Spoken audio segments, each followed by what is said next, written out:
Reports of ISIS now threatening here in America. Those reports suggesting ISIS is ready and in place in at least 15 states. Catherine Herridge is working that story.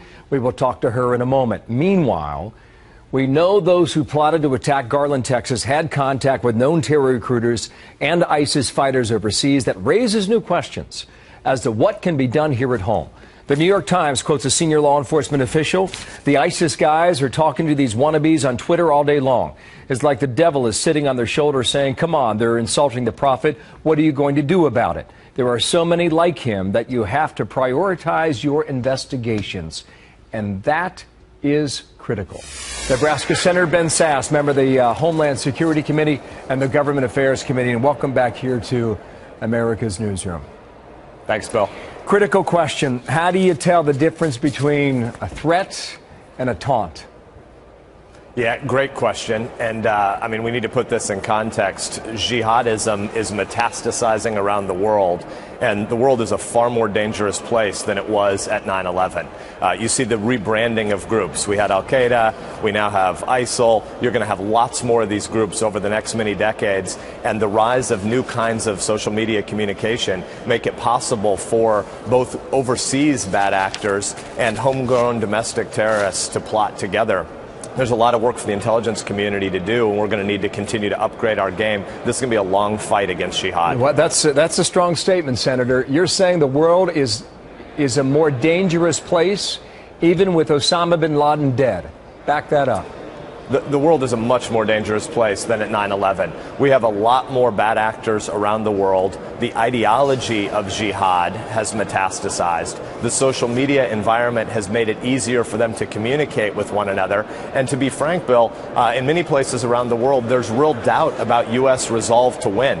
We've got a lot to do, and we need a lot more intentional, long-term, risk-based anti-terror and anti-jihad strategy. The world is just a lot more complicated than it was 15 years ago. There are those who may agree with you, and if they do, what do we do?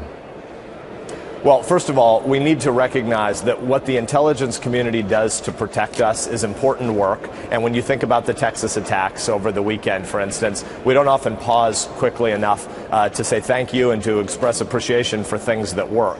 You had a couple of bad guys from Phoenix that traveled to this event outside of Dallas. And even though the intelligence community, based on our publicly available reports, even though the intelligence community wasn't sure that these two particular guys, one of them was being surveilled, wasn't clear that they had violent intentions, the intelligence community did do a lot to alert local law enforcement that this particular event could draw attacks, and local law enforcement responded in a really important way. The bad guys arrived with semi-automatic rifles, and a local law enforcement officer was able to take out both of them quickly while only one person was shot in the ankle by the bad guys. So we have a lot that we need to do to get at federal and local coordination, but we also need to be able to do a better job of tracking those that would travel from the U.S. abroad, and we need to upgrade our social media tools as well. It's not an easy job. It takes manpower to do it, frankly. Absolutely. Let me ask you about that in a moment. But first, this is apparently some of the traffic that went between these guys in Arizona and a man by the name of Mohammed Hassan, who is a Somali-born American from Minneapolis who left the country about 8 years ago. On Twitter, this is what Hassan was saying.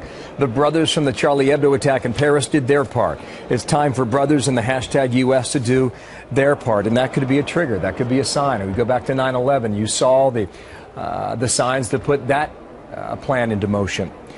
We can't watch everyone all the time.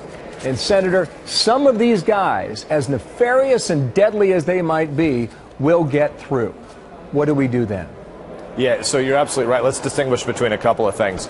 First of all, we've got foreign non-state actors and foreign state actors. A lot of what we're consumed with right now on Capitol Hill is the horrible Iranian deal that the president has us on a path toward. These non-state actors that you're talking about, the newer networks like ISIL, are more decentralized and more ad hoc than slightly more top-down organizations like Al-Qaeda were. And so one of the things we need to do is make sure that the long term, and by this I mean decades long, not media cycle long, decades-long strategy of U.S. foreign policy is to make sure we deny safe havens to places where terrorists would plot these kind of attacks from abroad. Because the example of the guy you mentioned, the Somali American who then went to Somalia, he's the kind of guy that we should get very good at tracking, because when they're crossing our borders, either in or out, they're a lot easier to spot and to recognize that we want to be surveilling their communications than people who are just homegrown. I get it, but just one more point. The guy from Arizona who drove to Dallas, Texas, and plotted that hit on Garland, Texas. We were watching him for a period of years, and he still gets through. And that emphasizes the point about how difficult this job is. Give you the last answer. We got to run.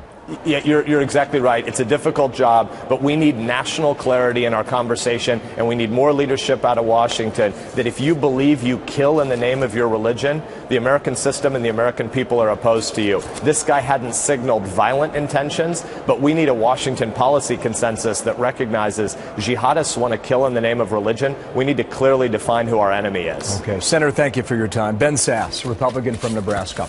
A hearing tomorrow, sir. We'll watch it from here. Thank you for your time. Thank you.